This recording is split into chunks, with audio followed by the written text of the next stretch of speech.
ஒரு குரு, இளம் சீடர்கள் எதிரில் உட்காந்துருக்கிறாங்க. குரு பாடம் நடத்திக்கிட்டு இருக்கிறார். சீடர்களுக்கு ஒரு ஆசை, அதாவது ஒரு முக்கியமான மந்திரத்தை நம்ம குருநாதர்கிட்ட இருந்து கற்றுக்கணும் அப்படிங்கிறது அவங்க ஆசை. அது என்ன மந்திரம்னா, இறந்தவரை உயிர்ப்பிக்கக்கூடிய புனித மந்திரம், அதாவது செத்தவங்களுக்கு மீண்டும் உயிர் உண்டாக்குகிற மந்திரம். குருவே, தயவு பண்ணி அந்த மந்திரத்தை எங்களுக்கு உபதேசிக்கணும் அப்படின்னு கேட்டாங்க. அது ரொம்ப ஆபத்தானது, அது என்னத்துக்கு உங்களுக்கு வேண்டாமேன்னாராம் குரு. எங்களுடைய நம்பிக்கை உறுதிப்படுறதுக்காகத்தான் கேட்குறோம், வேற ஒன்றும் இல்லை அப்படின்னு நாங்களாம் சீடர்கள். பக்குவப்படாத அறிவுங்கிறது ரொம்ப ஆபத்தானது அப்படின்னாராம் குரு. இது சீடர்களுக்கு புரியல. அது எப்படிங்க பக்குவப்படாத அறிவு ஆபத்தானதுன்னு சொல்றீங்க, அப்படின்னா என்ன அப்படின்னு கேட்டிருக்காங்க சீடர்கள். குரு அதுக்கு விளக்கம் கொடுத்தாராம். அந்த மந்திரத்தை எப்போ பயன்படுத்தணுங்கிறது முக்கியம். அதை அறியக்கூடிய ஞானம் ஏற்படுகிற வரைக்கும் அதை தெரிஞ்சுக்காம இருக்கிறது தான் நல்லது, இல்லைன்னா ஆபத்துன்னாராம். ஆனால் அந்த சீடர்கள் அதை கேட்குற மாதிரி இல்லை, ரொம்ப பிடிவாதம் பண்ண ஆரம்பிச்சுட்டாங்க. சரி வாங்க சொல்கிறேன்னார் குரு. எல்லாரும் வந்தாங்க. அந்த புனித மந்திரத்தை அவங்களுக்கு ரகசியமாக உபதேசம் பண்ணார். உபதேசம் பண்ணிவிட்டு அவங்களுக்கு எச்சரிக்கையும் கொடுத்தார். இந்த மந்திரத்தை நல்லா ஆராய்ச்சி பார்த்ததுக்கு அப்புறம் தான் உச்சரிக்கணும், அவசரப்பட்டு எதுவும் செஞ்சிடக்கூடாது அப்படின்னு ஒரு தடவைக்கு பல தடவை எச்சரிக்கை கொடுத்தார். சரின்னு சொல்லிவிட்டு அவங்கெல்லாம் மந்திரத்தை கற்றுக்கிட்டு எழுந்திரிச்சு போயிட்டாங்க. ஒரு நாள் அந்த சீடர்கள் எல்லாம் மணற்பாங்கான இடத்துல அப்படியே நடந்து போயிட்டு இருக்கிறாங்க. ஒரு பாலைவன பகுதி மாதிரி ஒரு இடம். அங்கே ஒரு இடத்துல எலும்புகள் குவியலாக கிடந்தது. உடனே இந்த சீடர்கள் முன்ன பின்ன யோசிக்காம, தியானமும் பண்ணாம, அந்த மந்திரத்தோட பயனை சோதிச்சு பார்க்கணும் அப்படின்னு நினச்சிக்கிட்டு அந்த மந்திரத்தை உச்சரிக்க ஆரம்பிச்சிட்டாங்க. அவ்வளவுதான். உடனே என்னாச்சு தெரியுமா, அந்த எலும்புகள் எல்லாம் ஓநாய்களாக மாறி அவங்கள துரத்த ஆரம்பிச்சுட்டுது. சீடர்கள் எல்லாம் தலைதெறிக்க ஓட ஆரம்பிச்சிட்டாங்க. ஓநாய்களும் விடலை, அவங்கள துரத்தி பிடிச்சி கடிச்சு குதற ஆரம்பிச்சுட்டுது. அப்போதான் அந்த சீடர்களுக்கு குரு சொன்ன அறிவுரையோட அர்த்தம் புரிஞ்சுது. பக்குவப்படாத அறிவு ஆபத்தானது அப்படிங்கிறது. அதனால இதிலிருந்து நாம் தெரிஞ்சுக்க வேண்டியது என்னன்னா, நாம் நம்ம அறிவை வளர்த்துக்கிட்டா மட்டும் போதாது, அந்த அறிவை எப்போ எப்படி பயன்படுத்தணும் அப்படிங்கிற பக்குவமும் நமக்கு வரணும். அப்போதான் வாழ்க்கை நல்லபடியாக அமையும், இல்லைன்னா இடைஞ்சல் தான்.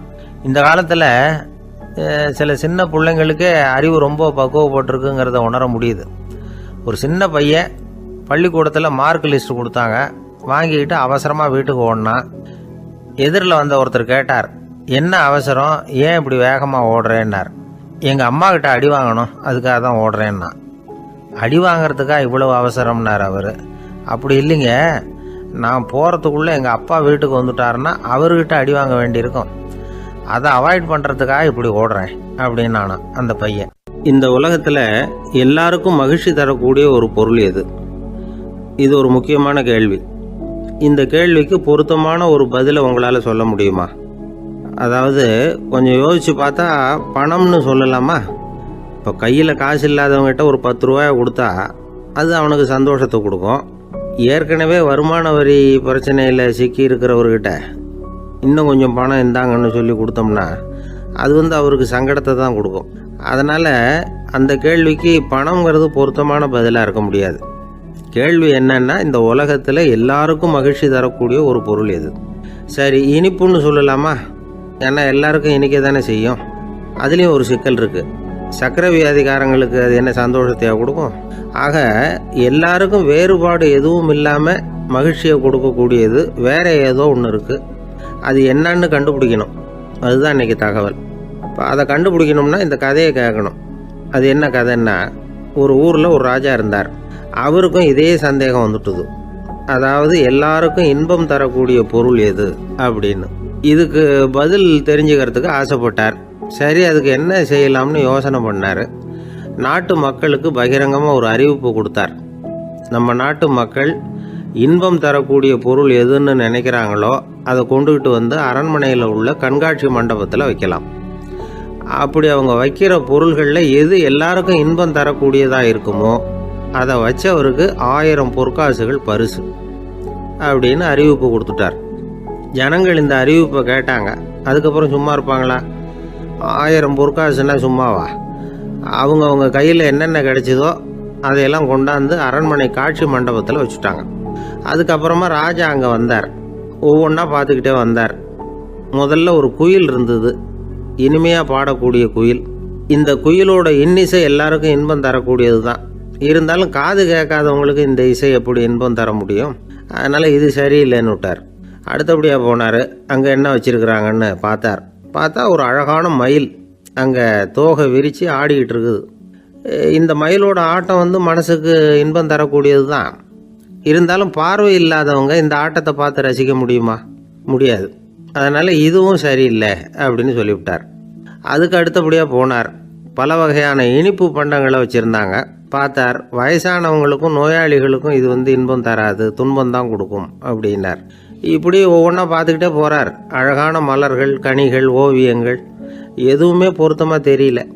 சகல பேருக்கும் இன்பம் தரக்கூடிய வகையில் எதுவும் இல்லை. கடைசியாக வந்தார்.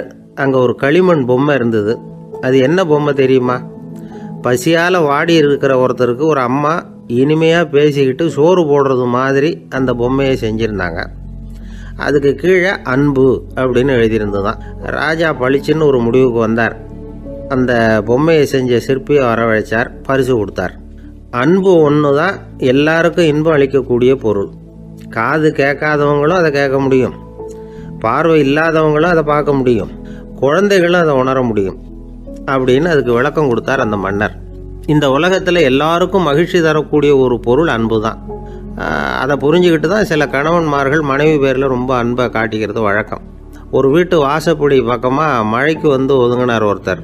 மழை தூரிக்கிட்டு இருந்தது, இருட்டு நேரம். அந்த வீட்டில் இருந்தவர், இன்னைக்கு ராத்திரி வேணும்னா இங்கேயே தங்கிட்டு காலையில் போங்க அப்படின்னார். உடனே இவர் சொன்னார், ரொம்ப நன்றிங்க, ஒரு 10 நிமிஷத்தில் இதை வந்துவிடுறேன் அப்படின்னு சொல்லிவிட்டு எங்கேயோ ஓடினார். 10 நிமிஷம் கழித்து திரும்பி வந்தார். ஆமாம், எங்கே போயிட்டு வந்தீங்கன்னு கேட்டார் வீட்டில் இருந்தவர். நேராக எங்கள் வீட்டுக்கு போய் மனைவி கிட்ட இன்னைக்கு ராத்திரி இங்கேயே தங்கிக்கிறேன்னு சொல்லிவிட்டு வந்துட்டேன் அப்படின்னார் அவர். அன்புல இது ஒரு ரகம். இந்த உலகத்தில் எவ்வளவோ உயிரினங்கள் இருக்குது. ஒவ்வொன்றும் ஒவ்வொரு விதமாக சண்டை போடுது. இப்போ 2 மாடு சண்டை போட்டுக்குதுன்னு வச்சுங்க, என்ன பண்ணும்? 2 முட்டிக்கும். அதுக்கு சண்டை போடுறதுக்கு ஆயுதமாக உபயோகப்படுறது அதோட கொம்பு. 2 சேவல் சண்டை போட்டுக்குதுன்னு வச்சுங்க, அதுக்கு ஆயுதமாக உபயோகப்படுறது அதோட கால் நகம். காலால் தான் அது ஒன்றோட ஒன்று சண்டை போட்டுக்கும்.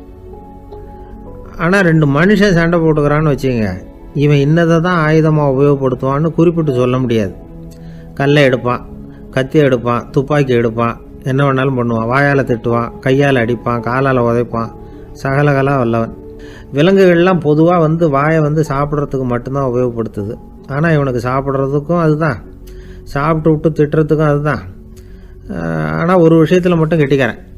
அதாவது நாம் சண்டை போட்டுக்கிட்டாலும் பரவாயில்லை, கோழிகள் சண்டை போடாமல் இருக்கணும் அப்படின்னு ஆசைப்படுறான். எதுக்காக? கோழிகள் சண்டை போடாமல் இருந்தால் நிறைய முட்டைகள் போடுமா, அதுக்காக தான் இந்த அக்கறை. கோழி பண்ணை வச்சுருக்கிறவங்களுக்கு இது ஒரு பெரிய பிரச்சனை. அதாவது பண்ணையில் இருக்கிற கோழிகளுக்குள்ளே அடிக்கடி சண்டை வந்துடும். அதனால் முட்டை உற்பத்தி குறைஞ்சிரும். சரி, இதுக்கு என்ன பண்ணுறது? பண்ணையில் போய் உட்காந்துக்கிட்டு தினமும் பஞ்சாயத்து பேசிகிட்டு இருக்க முடியுமா? அமெரிக்காவில் கோழி பண்ணை வச்சுருக்கிற ஒருத்தர் இதை பற்றி யோசனை பண்ணி பார்த்தாராம். ஒரு வழியையும் கண்டுபிடிச்சிருக்கார். கோழிக்கெல்லாம் மூக்கு கண்ணாடி மாட்டி விட்டுட்டோம்னா அது சண்டை போடுற குணம் குறைஞ்சிரும், முட்டை அதிகமாகிடும். அந்த கண்ணாடியில் உள்ள லென்ஸு சிவப்பு நிறத்தில் இருக்கணும், அவ்வளவுதான் அப்படின்னு அவர் கண்டுபிடிச்சாராம். இது ஏற்கனவே நடைமுறையில் கண்டுபிடிக்கப்பட்ட ஒரு விஷயம். ஆனால் எல்லா கோழிக்கும் சிவப்பு மூக்கு கண்ணாடி எப்படி மாட்டி விடுறது? அப்படியே மாட்டி விட்டாலும் அது நழுவாமல் இருக்கணுமே. இப்போ நாமெல்லாம் நடு விரலால் மூக்கு கண்ணாடி நடுவில் தொட்டு அப்படி ஸ்டைலாக சரி பண்ணிக்கிறோம். அது மாதிரி கோழி எப்படி சரி பண்ணிக்கும்? இதுதான் பிரச்சனை.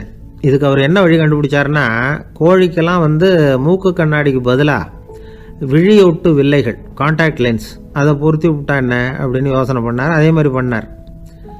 அதே மாதிரி செஞ்சு பார்த்தார், வெற்றி. அதுக்கப்புறம் கோழியெல்லாம் சண்டை போட்டுக்கலையாம், சமாதான பிரியர்கள் ஆகிட்டு தான். கோழிகளுக்கு இயல்பாகவே சண்டை போடுற குணம் உண்டு. ஆனால் அதோட கண்ணுக்கு பார்க்குற பொருள்லாம் ரோஜா நிறத்துலையோ அல்லது இன்னும் சொல்ல போனால் அழுத்தமான சிவப்பு நிறத்துலையோ தெரிஞ்சதுன்னா சண்டை போடுற குணம் குறைஞ்சிருதான். அந்த சமயத்தில் அது அதிகமாகவும் முட்டையிட ஆரம்பிச்சுடுதான். அதே நேரத்தில் இறை எடுக்கிறத கூட குறைச்சிக்குதான். இது ஏன் இப்படி பண்ணுதுங்கிறது விஞ்ஞானிகளுக்கு இன்னமும் புரியலையா. எப்படியோ அமெரிக்க கோழிகள்லாம் கான்டாக்ட் லென்ஸ் பொருத்திக்க ஆரம்பித்தாச்சு. கோழி கழுத்தை பிடிச்சிக்கிட்டு ஒரு சில வினாடிகளில் அதை பொருத்தி போடுறாங்களாம். கோழியோட ஆயுள் பூரா அது அப்படியே இருக்குமா. பண்ணையில் முட்டை உற்பத்தி குறைஞ்சா இது மாதிரி விஞ்ஞானபூர்வமாக பரிகாரம் தேடுறது தான் நல்லது. நமக்கு வேண்டியப்பட்ட ஒருத்தர் அவர் ஒரு கோழி பண்ணை வச்சுருந்தார். அந்த பண்ணையில் பாதி கோழி திடீர்னு செத்து போச்சு. உடனே ஒரு கால்நடை மருத்துவர்கிட்ட போக வேண்டியது தானே. அங்கே போகல, உள்ளூரில் மந்திரம் பண்ணிகிட்டு இருந்த ஒரு சாமியார்கிட்ட போனார். அவர் காலில் விழுந்தார். சாமி, என் பண்ணையில் பாதி கோழி செத்து போட்டுதுன்னார். சாமியார் யோசனை பண்ணார்.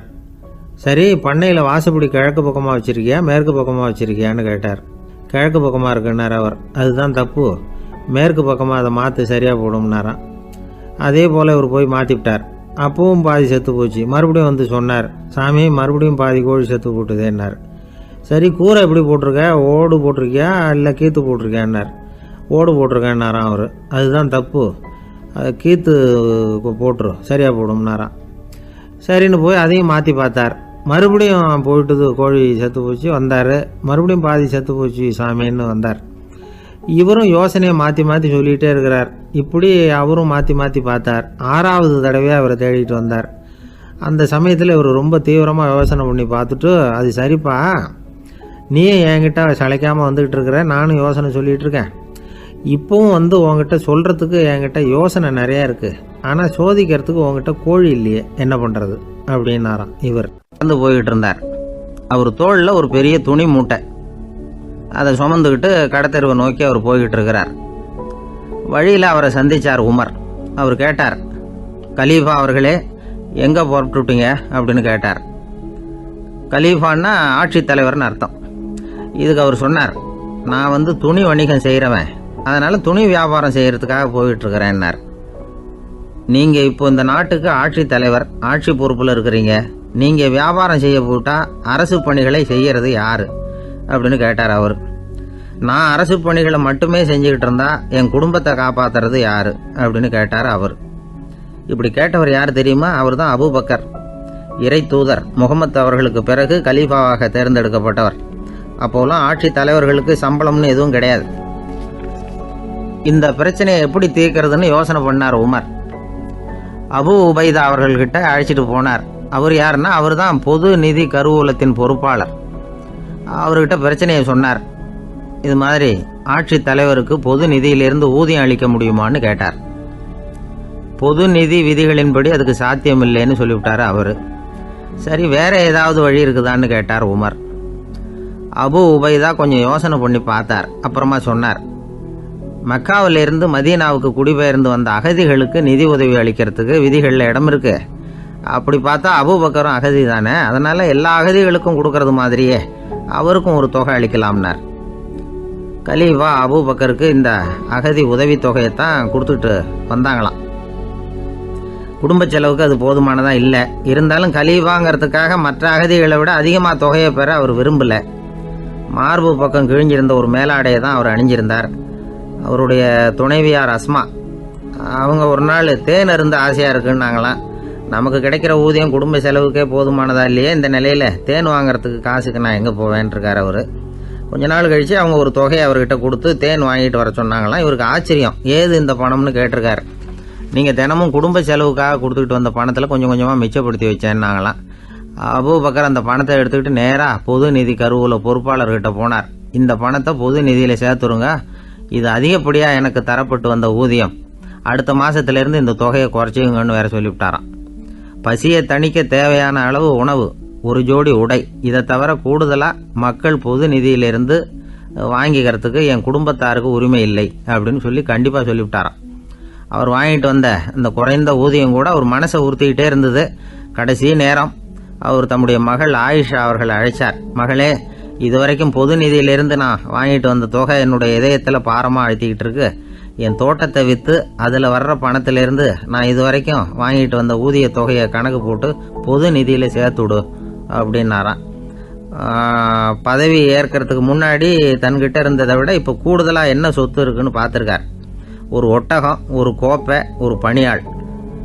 இதையும் அடுத்தபடியாக கலீஃபாவா வர்றவர்கிட்ட ஒப்படைச்சிருங்க அப்படின்னு விட்டாராம். அதே மாதிரி அடுத்து வந்த உமர்கிட்ட ஒப்படைச்சாங்க. அப்போ உமர் சொன்னாராம், அபூபக்கரே, இந்த முன்மாதிரியால் உங்களுக்கு பிறகு இந்த ஆட்சி பொறுப்பை ஏற்கிறவர்களை பெரும் நெருக்கடிக்கு ஆளாகி விட்டீங்க அப்படின்னு சொல்லி ரொம்ப கண் கலங்கினாராம். கடைசியாக அபூபக்கர் தன்னுடைய குடும்பத்தாருக்கு விட்டு சென்ற சொத்து ஒரு படுக்கை விரிப்பு, ஒரு போர்வை, அவ்வளவுதான்.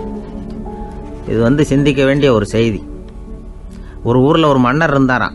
அமைச்சர் அவர்கிட்ட சொன்னாராம், மன்னா, நம்ம ராஜ்யத்தில் இனிமே லஞ்ச ஊழலே இருக்காதுன்னாராம்.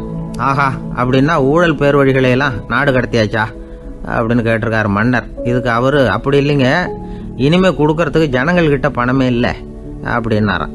ஒரு நண்பர் இருக்கார். எப்போ பார்த்தாலும் கையில் ஒரு புத்தகம் இருக்கும். புத்தகம் இல்லாமல் எங்கேயும் புறப்பட மாட்டார்.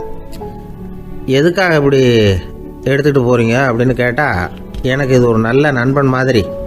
இந்த காலத்தில் எங்கே போனாலும் காத்திருக்க வேண்டியிருக்கு. அது மாதிரி சமயத்தில் நான் நண்பன் கூட பேசிக்கிட்டு இருப்பேன் அப்படிம்பாரான். ஒருத்தர் ஒரு பெரிய அரச பதவியில் இருந்தார். அவர் பதவியிலேருந்து இறங்க வேண்டிய சூழ்நிலை. அரசு கொடுத்துருந்த வீட்டை விட்டுட்டு வெளியில் வர்றார். வரும்பொழுது 2 கையிலையும் 2 பெட்டியை எடுத்துகிட்டு வந்தாராம். சார், உங்களுடைய உடைமைகள் அப்படின்னு கேட்குறாங்க அங்கே இருந்த ஊழியர்கள். இவர் தன்னுடைய கையில் இருக்கிற பெட்டியை காட்டி, இதுதான் என்னுடைய சொத்து அப்படின்னாராம். ஒரு பெட்டியில் அவருடைய உடைகள், இன்னொரு பெட்டியில் அவர் விரும்பி படிக்கிற புத்தகங்கள், அவ்வளவுதான். இதுதான் இருந்துதான். புத்தகம் படிக்கிறது மனசுக்கு நல்லதுங்கிறது நமக்கு தெரியும்.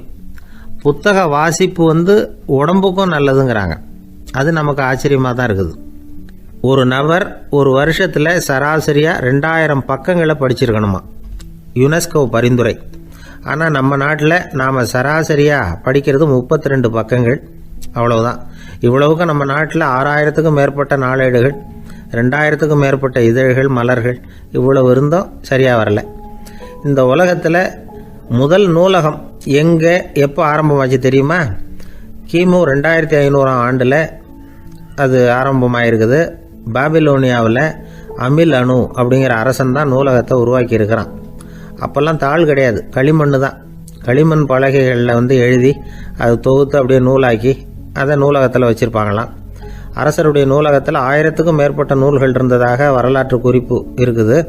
அது மட்டும் இல்லை, அந்த நூலகத்தில் பொருள் வாரியாக, அதாவது சப்ஜெக்ட் வாரியாக புத்தகங்களை வகைப்படுத்தி வச்சுருந்தாங்களாம். அதில் மிச்சம் இருந்த ஒரு 25 களிமண் பலகை புத்தகங்கள் இன்றைக்கும் பிரிட்டிஷ் அருங்காட்சியகத்தில் இருக்குதான். அச்சு, தாள் இதெல்லாம் ஏற்பட்டதுக்கப்புறம் அமைக்கப்பட்டது தான் பிரான்சில் இருக்கக்கூடிய பாரிஸ் நூலகம். 1480 பிரெஞ்சு மன்னர் 11ஆம் லூயி இந்த நூலகத்தை அமைச்சாராம். ஆனால் அப்போல்லாம் அரசர்கள் மட்டும்தான் நூலகத்தை பயன்படுத்த முடியுமா. அதுக்கப்புறம் 17ஆம் நூற்றாண்டில் இந்த முறை மாறி பொதுமக்கள் அங்கே போகலாம், படிக்கலாம் அப்படிங்கிற நிலைமை வந்துதான். போட்லியன் நூலகம் அப்படின்னு அதுக்கு பேர், பாரிஸ் நகரத்தில் இருக்குது. அங்கே தான் நூல்களின் பட்டியல் தயாரிப்பு பணி ஆரம்பமாச்சு. கல்வி வளர்ச்சியையும் நூலகத்தையும் இணைச்சவர் நெப்போலியன் போனபார்ட். முன்பணம் செலுத்தி புத்தகத்தை படிக்கிற முறையையும் அவர் தான் கொண்டுகிட்டு வந்தாராம். மக்கள்கிட்ட வசூலிக்கிற வரியின் ஒரு பகுதியை நூலகத்துக்கு பயன்படுத்தினவரும் அவர் தானா. நெப்போலியன் நூலகத்தில் உலகத்தில் உள்ள எல்லா மொழி நூல்களும் இருக்குதான். அங்கே ஒரு தமிழ் நூலும் இருந்திருக்குது. அது என்னென்னா கம்பராமாயணம். சோவியத் யூனியனுக்கு படையெடுத்து போனப்போ அங்கேருந்து லட்சக்கணக்கான புத்தகங்களை இந்த பனிச்சறுக்கு வாகனங்கள் இருக்குல்ல, அதில் கொண்டுகிட்டு வந்ததாக வரலாறு. அடுத்தபடியாக குறிப்பிட்டு சொல்லத்தக்க நூலகம் எதுன்னா பிரிட்டிஷ் நூலகம். மிக பழைய கையெழுத்து பிரதியெல்லாம் கூட அங்கே இருக்குது. 1753 ஆரம்பமாச்சு. அதில் உள்ள நூல்களை வரிசையாக அடுக்கினா 180 கிலோமீட்டர் நீளத்துக்கு வருமா. மிகப்பெரிய நூலகம் அமெரிக்க தலைநகர் வாஷிங்டனில் இருக்குதான். இந்தியாவை பொறுத்த வரைக்கும் பெரிய பழைய நூலகம் எதுன்னா கல்கத்தா நூலகம். எல்லா இந்திய மொழி நூல்களும் இங்கே உண்டு. மகாகவி பாரதியார் நடத்தின இந்தியாங்கிற இதழின் எல்லா பிரதிகளும் அங்கே பாதுகாப்பாக இருக்குது. படிக்கும் பழக்கம் இங்கே வளர வேண்டியிருக்குது. ஒருத்தர்கிட்ட ஒரு புஸ்தகத்தை கொடுத்து விமர்சனம் எழுத சொல்லியிருந்தாங்க. கொஞ்ச நாள் கழித்து அவரை போய் பார்த்து, என்னங்க புஸ்தகத்தை படித்து பார்த்தீங்களா அப்படின்னு கேட்டாங்களாம். இதுக்கு அவர் சொல்லியிருக்கிறார், இன்னும் நான் படித்து பார்க்கலிங்க, இப்போ தானே விமர்சனமே எழுதி முடிச்சிருக்கிறேன், இனிமே தான் படிக்கணும் அப்படின்னாராம். ஒருத்தர் ரொம்பவும் மகிழ்ச்சியாக வந்துக்கிட்டு இருந்தார். என்ன விஷயம்னு விசாரித்தேன். நான் தோற்று போயிட்டேன், அதுதான் மனசுக்கு மகிழ்ச்சியாக இருக்குது அப்படின்னார். எனக்கு இது ரொம்ப ஆச்சரியமாக போச்சு. இந்த உலகத்தில் தோற்று போகிறவங்க யாரும் மகிழ்ச்சியாக இருக்கிறது இல்லை. அப்படி இருக்கிறப்ப இவர் இப்படி சொல்கிறாரே, எங்கே தோற்று போனீங்கன்னு கேட்டேன். அதுக்கப்புறம் தான் அவர் விவரமாக சொன்னார். என்னோட 5 வயசு குழந்தையோட நான் விளையாடிக்கிட்டு இருந்தேன். அந்த விளையாட்டில் என் குழந்தை ஜெயிச்சுட்டுது, நான் தோற்று போயிட்டேன். அப்படின்னார் ரொம்ப உற்சாகமாக. நான் யோசித்து பார்த்தேன். அதாவது நாம் சின்ன குழந்தையாக இருக்கிறப்போ எந்த விளையாட்டில் கலந்துக்கிட்டாலும் அதில் நாம் தான் ஜெயிக்கணும்னு ஒரு வெறி நமக்குள்ளே இருக்கும். நம்மளை எதிர்த்து விளையாடுறவர் நல்லவரா கெட்டவரா, பெரியவரா சின்னவரா அப்படிங்கிறதெல்லாம் முக்கியம் கிடையாது. அவர் தோற்று போகணும், நாம் ஜெயிக்கணும், அதுதான் முக்கியம். எதிரியை சந்தோஷப்படுத்த விளையாடுகிற கலை அப்போ நமக்கு தெரியறதில்ல. வாழ்க்கையில் ஒரு பக்குவம் வந்ததுக்கு அப்புறம் வெற்றி பெறணுங்கிற மன அழுத்தம் போயிடுது.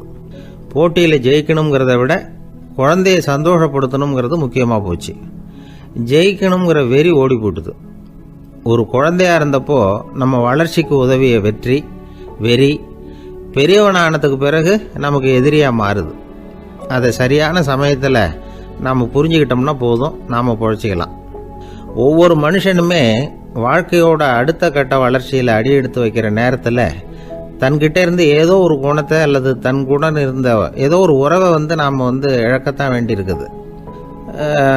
ஒரு கட்டம் வரைக்கும் உதவியாக இருந்த குணம் அடுத்த கட்டத்துக்கு தடையாக கூட மாறிடலாம். இந்த பரிமாண மாற்றத்துக்கு உள்ளாகிற ஒவ்வொருத்தரும் பிரத்யட்சமாக இதை உணர்றாங்க. ஆனால் பல பேர் எப்படின்னா பழசை திறந்துவிட்டு புதிய கொள்கைகளை உருவாக்கிக்கிறதுக்கு இஷ்டம் இல்லாமல் இருந்துடுறாங்க, அல்லது அப்படி செய்ய முடியாமல் தவிக்கிறாங்க.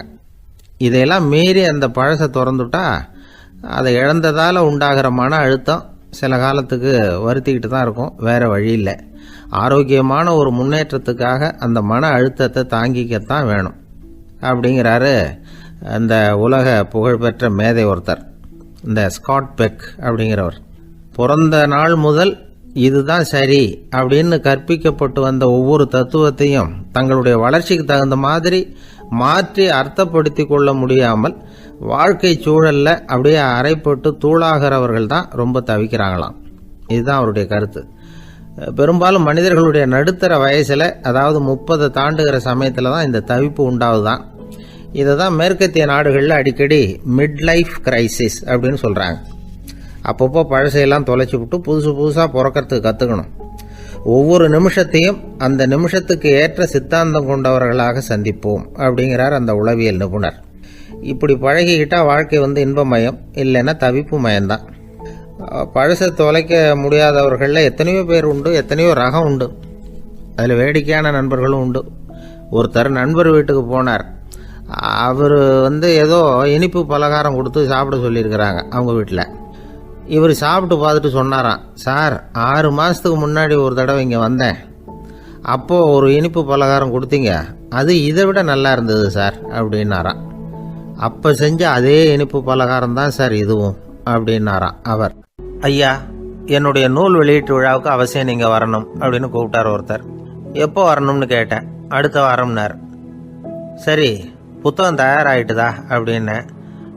நாளைக்கு தான் அச்சிக்க கொடுக்க போகிறேன்னார். என்னங்க இது, புத்தகம் அச்சிடுறதுக்கு முன்னாடியே அழைப்புதழை அச்சடிச்சு விட்டீங்களே அப்படின்னு கேட்டேன். அதனால் என்னங்க, அந்த காலம் மாதிரியா போடலாம், அச்சுக்கலை எவ்வளவோ முன்னேறியாச்சுங்க. Linotype, monotype, phototype, laser, இப்படி என்னென்னமோ வந்தாச்சு. இன்றைக்கி கொடுத்தா நாளைக்கே புத்தகம் தயார் அப்படின்னார். இப்படி இந்த அளவுக்கு முன்னேறி இருக்கிற இந்த அச்சுக்கலை ஆரம்பத்தில் எப்படி இருந்தது தெரியுமா? அந்த காலத்தில் காகிதம்னா என்னென்னே தெரியாது. அப்படி ஒன்று கண்டுபிடிக்கப்படவே இல்லை. அப்போல்லாம் எதையாவது ஒன்று எழுதணும்னா அதுக்கு ஆட்டு தோலை தான் பயன்படுத்தி இருக்கிறாங்க. கண்ணுக்குட்டி தோல் கூட அதுக்கு உபயோகப்பட்டு தான்.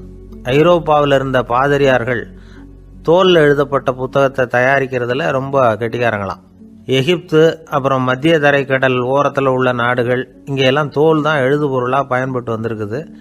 ஆனால் நம்ம நாட்டில் ஓலைச்சுவடிகளை எழுத்துக்கு பயன்படுத்தி இருக்கிறாங்க. எழுதுறதுக்கு தோலை பயன்படுத்தினவங்க பிறகு பேப்பரைஸ் அப்படிங்கிற கோரை புல்லை அதுக்கு பயன்படுத்தினாங்களாம். இதெல்லாம் அப்படி கொஞ்சம் கொஞ்சமாக கண்டுபிடிச்சிட்டு வந்திருக்கிறாங்க. அந்த புல்லை கச்சிதமாக நறுக்க வேண்டியது, நல்லா பதப்படுத்த வேண்டியது, அதுக்கப்புறம் அதில் எழுத வேண்டியது, அவ்வளவுதான். பேப்பருங்கிற சொல்லே இந்த பேப்பைரஸ் அப்படிங்கிறதுலேருந்து வந்தது தான். அதுக்கப்புறம் தான் காகிதம் வந்தது. இதை முதல்ல சீன நாட்டில் தான் கண்டுபிடிச்சாங்க. அது வந்த பிறகு அச்சு எந்திரம் கண்டுபிடிக்க வேண்டிய அவசியம் ஏற்பட்டது. அதை கண்டுபிடிச்சவர் ஜெர்மானிய அறிவியல் அறிஞர் ஜான் கூட்டன்பர்க். அச்சு கலைக்கு அடித்தளம் அமைச்சவர் அவர் தான். ஜெர்மனியில் மெயின்ஸ் அப்படிங்கிற ஊரில் 1399 பிறந்தார். அவரோட மாமன் ஒருத்தர் உலோக வேலையில் வல்லவர். அவர்கிட்ட அந்த வேலையை கற்றுக்கிட்டார். அதோட வைர கற்களை வந்து பட்டை தீட்டுறதுலையும் ரொம்ப தேர்ச்சி பெற்றிருந்தார். இளம் வயசுலேயே சும்மா இருக்க மாட்டாராம். எதை செஞ்சாலும் அதை திறமையாக செய்வாராம். அவர் தான் முதல்ல மர அச்சு எழுத்துக்களை உருவாக்கினார். அது மேலே மை தடவி பிரதிகள் எடுத்தார். அதுக்கப்புறம் உலோக எழுத்துக்கள், முதல்ல காரியம், அப்புறம் இரும்பு, அப்புறம் கலப்பு உலோகம், பிறகு அச்சடிக்கிறதுக்கு எந்திரம் ஒன்றையும் உருவாக்கினார். முதல்ல பைபிள் அச்சடித்தார். 1468 அவர் இறந்து போனார். 16ஆம் நூற்றாண்டில் மேலை நாடுகளிலிருந்து மர எழுத்துக்களை கொண்டுகிட்டு வந்து தமிழ்நாட்டில் கிறிஸ்துவ நூல்களை அச்சிட்டாங்க. அப்போல்லாம் வந்து அச்சகங்கள் வந்து போதிய அளவுக்கு இங்கே இல்லை. அதுக்கு என்ன காரணம்னா, இந்தியர்கள் வந்து அச்சகங்களை நடத்தக்கூடாது அப்படின்னு சட்டம். 1835 வரைக்கும் அந்த சட்டம் வந்து நடைமுறையில் இருந்தது. இந்த நிலைமையில் அங்கேயும் இங்கேயுமா 1-2 அச்சகங்கள் ஆரம்பமாச்சு. 1713 தரங்கம்பாடியில் லூத்தரன் மிஷன் அச்சகம், அதே ஆண்டில் சென்னையில் எஸ்பிசிகே அச்சகம். இது ரெண்டும் தான் இந்தியாவில் முதல்ல தொடங்கப்பட்ட அச்சகங்கள். ஆட்டுத்தோல்லையும் ஓலைச்சுவடியிலையும் எழுதப்பட்ட எழுத்துக்கள் இன்னைக்கு எங்கேயோ போயிட்டுது. ஆனால் நம்ம ஊரில் எழுத்தாளர்கள் நிலைமை தான் ஒன்றும் சொல்லிக்கிறது மாதிரி இல்லை. நம்ம ஆள் ஒருத்தர் சொன்னார், சார் நான் சொந்தத்தில் ஒரு அச்சாபீஸ் வச்சுருந்தேன், இப்போவும் வச்சுருக்கிறேன். அதனால் என்னுடைய படைப்புகளை புத்தகமாக வெளியிடுறதில் எனக்கு ஒன்றும் கஷ்டம் இல்லை. வருஷத்துக்கு ஒரு புத்தகம் எழுதி வெளியிட்டுருவேன். 15 வருஷமாக இலக்கிய உலகத்துக்கு இப்படி சேவை செஞ்சுக்கிட்டு வர்றேன். ஆனால் இந்த வருஷம்தான் வாசகர்கள் வந்து எனக்கு பாராட்டு விழா நடத்தி இருக்கிறாங்க அப்படின்னார். இந்த வருஷம் அப்படி என்ன விசேஷம் அப்படின்னு கேட்டோம்.